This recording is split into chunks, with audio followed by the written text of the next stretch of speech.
what's wrong with me has been my main question for a lot of my life. I've been trying to figure out, what is it that makes me so bad? Why do people treat me so poorly? What can I do better to stop the poor treatment? And I've just been on an inquiry to dig deep and figure out, like, what did I miss? What does everyone know that I don't know? And why am I the only person who's just suffering and unhappy when everybody seems to be so carefree, manifesting their desires, and living incredible lives? I'm Latia, and I have been researching and learning and questioning myself and trying different behaviors and actions and beliefs and all sorts of things, from Landmark, Mama Gina School of Womanly Arts, to reading a lot of books, including Brendan Burchard's work and going to his events. I am in technology, data engineering. I search there. I feel like I've looked all through a lot of different things, from psychology, sociology, all the levels of society that I could think of. And I feel like I just keep getting back to one thing, which is, do I honor the purpose that I set out to live in my life? And I was just like, what's the purpose of my life? What am I here for? And at first, I thought I was here for other people, to be of service, to be like Jesus, who, heals people and is so good, and hook up the cross so that all might be saved. I also felt like Jesus already did that thing, so we're good. So that didn't feel like that was my calling in life. And I've been doing a lot of soul searching, thinking about my past, what is my journey. And what's come up for me recently is I can't remember how old I was, but I told my younger sister, I said, I really just want to be a great role model for you and, our other sister. I would really like to set an example that you guys would like to follow and blaze a trail for you as the oldest, so that, I go through the things first, and then you guys can figure out, it'll be a little easier for you. And this sister was just like, I don't have role models. And I was like, oh, okay.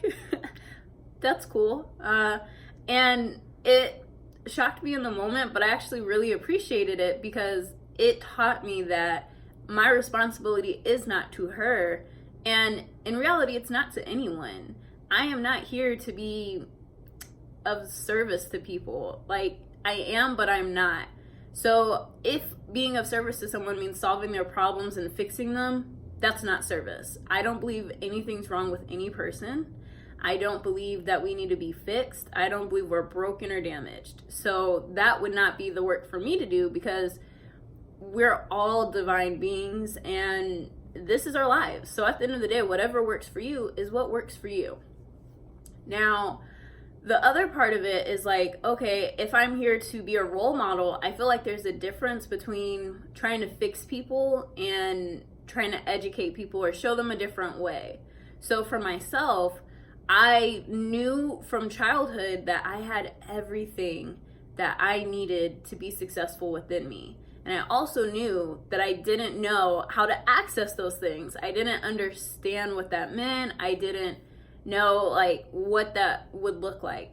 So as I've grown up, I've been seeking the answers to how do I go within and pull out those answers that I need in those times when, what do I do next? What's the best option for me? And what I've been discovering lately is that meditation is a big part of it.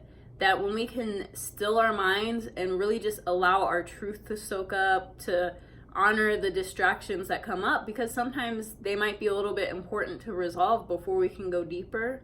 Sometimes we just need to take our time and sit with ourselves before we can really sink into our truth and understanding. But at the end of the day, everyone was born perfect. I cannot say that like seeing little babies and like little kids in a happy state, of course. Actually, I personally like them crying. But anyways, if you look at a little baby, I think it would be weird if someone looked at a little baby and was like, you monster, what is wrong with you? Being all evil and messed up. How dare you? It's like, nah, it's just a baby. They're hungry, they make noises, they act on their emotions, they're impulsive, they're inspired and creative, and they don't believe in death or pain or anything. They just go for it. And I've always wanted to keep in touch with my inner child because I knew that I knew the truth as a child that most adults forget. And that is, life is creative, it is fun, it is a playground. We allow what happens to dictate who we are, and that is not what I personally am on earth to do. I am not here to be stuck in something that happened years ago or in a moment. I am here to keep with the flow of life, with the energetic expansion and contraction that happens. I am here to choose who I am, what I would like to do, and to live my life to the fullest. And if in doing that, I inspire people, I touch lives, and people are like, oh my gosh, I'm here for it, heck yeah, let's go. And if people are not, cool, I don't care. What you think of me is not my problem. And what I think of you is not your problem.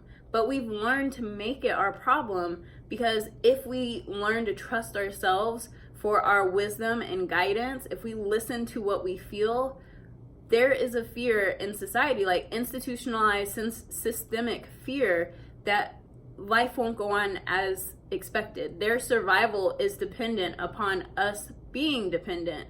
So as we become independent individuals who think for ourselves and do what we feel is best, a lot of times what's best is going to be dismantling the power disparities and the imbalances that exist, and to align with our higher self and a higher vision when no one knows what that looks like, because we're so caught up in these stories of isms and oppression and, you know, I can't do this, that we don't realize that's a story. We just have a collective narrative that keeps people in power, that keeps people suspicious of one another, and that stokes fear within us. And that when we stop living into these lies and we start honoring that, okay, I'm a black woman, so I could just as easily be a black man, a white woman, as who I am.